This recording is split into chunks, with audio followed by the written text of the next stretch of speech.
Sanibonani, welcome back to my channel. Welcome back to Nkosi Nophile. Ngiyabonga kakhulu ke you guys for joining me. Ngiyabonga kakhulu. Thank you very much.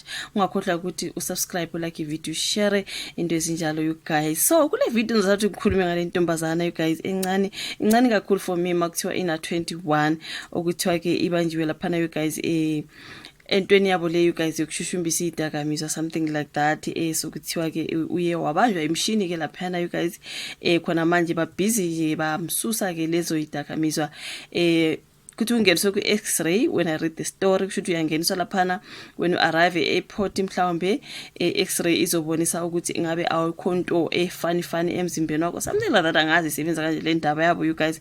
Lo msebenzi wabawenzayo ayichangeke bafethu ukuthi uyagwinya nje idakamizwa something like that and then you travel to another country in and out nje yo ayingeke bafethu. Ngizwe ilungisabisa nje udaba lale ntombazana guys kuthi na 21 kuthiwa kusiyazikhipha ke lezi dakamizwa lo wesifazane wakuleli oboshwe ezigwinyile owesifazane oboshwe lapha nesikhumulweni sezindiza ke iOR Tambo ngesonto ekseni ngezinsolo ke zokushushumbisa ke lezi dakamizwa. Bayathunywa lamantombazane you guys like honestly speaking uzigwinya kanjani like ugwinya kanjani you guys lento ihlala emzimbeni wakho like this is torture. I mean no, this is torture. Like really imali angeke bafethu. Useqalile ke laphana ukukhipha idakamizwa ke bezigwinyile. Lo wesifazane oneminyaka u21 owoshisa isikhumulweni sezindiza iOR Tambo International eqeda kufika ngendiza ebisuka eSão Paulo eBrazil ngesonto ekseni. So ke lona wesifazane odabuka kulelo usolwa ke ngokushushumbisa idakamizwa kuthiwa ke uboshwe emva kokuthi umshini we-X-ray uqinisekile ukuthi ugwinye izidakamizwa. So ke useqalile ukuzikhipha ke lezo idakamizwa kusho lapha na babukhulumela amaphoyisa ke kazwelonke uBrigadier Athlenda Mathe ekhasini lakhe le-X-ray lapha neveza ukuthi a drug trafficking, a joint of OP between the SAPS and the South African Revenue Services, SARS, customs at the OR Tambo International Airport has led to the arrest of a 21-year-old South African woman for drug trafficking. Usemncane ngosami nakho 21 akachazanga ke ukuthi lezo dakamizwa uzikhipha kanjani kodwa kuthiwa kuseqalile ukuzikhipha manje like abachaze nkosami bazikhipha kanjani uyazigwinya sesiswini bese bona basidraina kanjani yonkosi angazi uthe umsola ke usola ngokushushumisa idakamizwa ke ngo11 ke laphana ukukhalela ngamasongo ke kasigonyela ngezinsolo ke ezifanayo kulesi esikhumulo sezindiza ngesonto ledlule kuboshwe izinsolo zokushushumisa idakamizwa kuthiwa ke ubezigwinyile icala lakhe lihlehliselwe ke ku3 October into kanjalo kwasho ukuthi ngibona udaba lolu lukhulunyiwe laphana ka I think that was the Sowetan Live. If I can go quickly you guys ngoba laphana istory sabo sibe sifushane kakhulu abachazanga ngokuphelele bachazile ngoba ngiyakhumbula ukuthi last ukhona okwathiwa ngaseZambia obe intombazana nayo you guys bekuthiwa ke nayo banjiwe ke buya khona le ko Sao Paulo indaba eBrazil yona leyo. South African young woman arrested at airport for drug trafficking. Now another South African woman has been arrested for DRUG trafficking after the DRUGs were found in her stomach on Sunday morning at OR Tambo International Airport. This 21-year-old woman, story sifana guys ngale sibhalwe ngesizulu nasibhalwe ngesingisi, okay?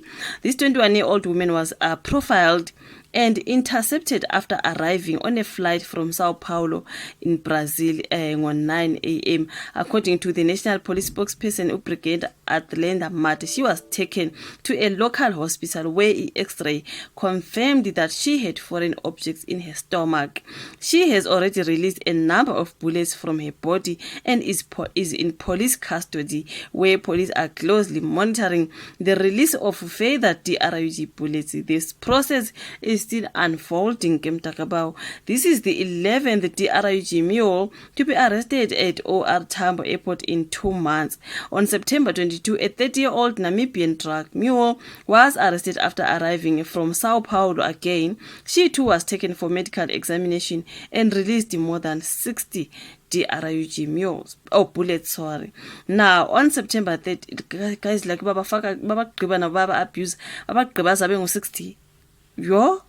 Okay, on September 13, a Nigerian DRUG mule was also arrested after he was found in possession of cocaine that was concealed in aircraft headphones. akukho la bangazifihli khona kuma-headphones mntakabawo.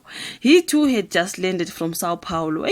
eBrazil khona ngale ngathi kula khona khona indaba ngeke bafethu. Both have appeared before the Kempton Park Magistrate Court on a charge of dealing in DRUGs. Now National Police Commissioner General Feni Masimula has commended the vigilance of members of SARS and SAPS at the airports.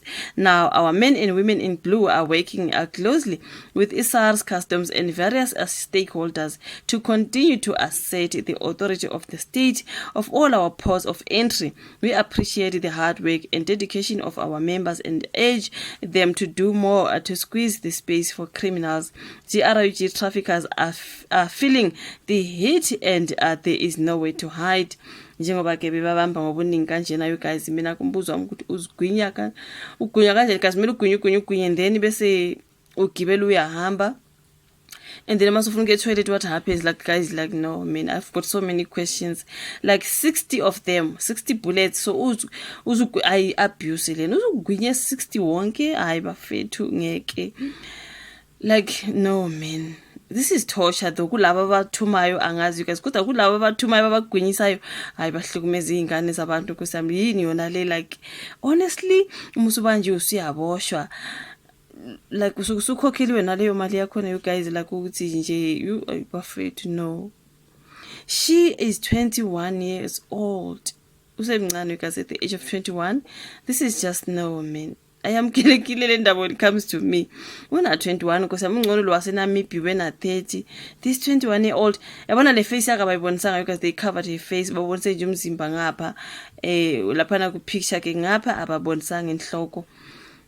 Hayi man usemncane 21 for all this nonsense. Yini imali you guys sukiningi mhlawumbe imali if uphumelele kuhambile wabuya waba successful ijeni yakho yaba successful unemali eningi. Like really? Then manje uma usuboshiwe kanjena khona like no bafethu kodwa isihluku ingane zabantu. But anyways you guys kuthiwa ke useboshiwe ke le ntombazane you guys etholakele ke ukuthi ugwinyile ke lezo idakamizwa wabanja laphana ke isikhumuleni sezindiza akena yedwa ke baqhubeka bayababamba and bathi basazosebenza kanzima ke to make sure ukuthi bayababamba. Uchaza ukuthi sekunendlela yokubabamba sebekwazi amakhona wabo wonke ukuthi bafihla kuphi. Cabanga lo ukuthi ngwase Nigeria ubhuti bafihla kuma headphones. Hamba nje edlala music nje kanti la kugqitshwe nje usho ukuthi nje amaphoyisa akusekho laba ngashiseshi khona. Baseshe nasendlebeni nasemakhaleni. Hayi guys kunzima kodwa kunzima empilweni. Hayi bafethu kodwa kwenzakalani.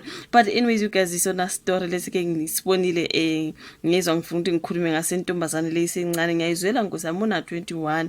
Phela usukusetshenziswa lezi zinto guys bakusebenzisa bona abanikezi bento zabo lezi kuthiwa wena ibuloko ugijima wehlu wenyuka uhambisa lezi zinto musuboshiwe bona ke baqhubeka bafuna abanye abantu wena so uyavalelwa and then what suka ngeke bafethu.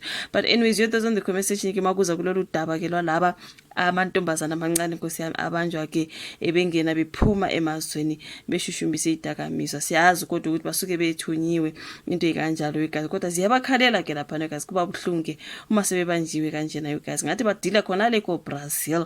Siyabuya ke mntakabawo ishuvo la ka comment section ke nalo udaba ke le idakamize emantombazaneni. Ulike ivideo, usubscribe, ushare bese siyabonana kwenye elandelayo. Bye.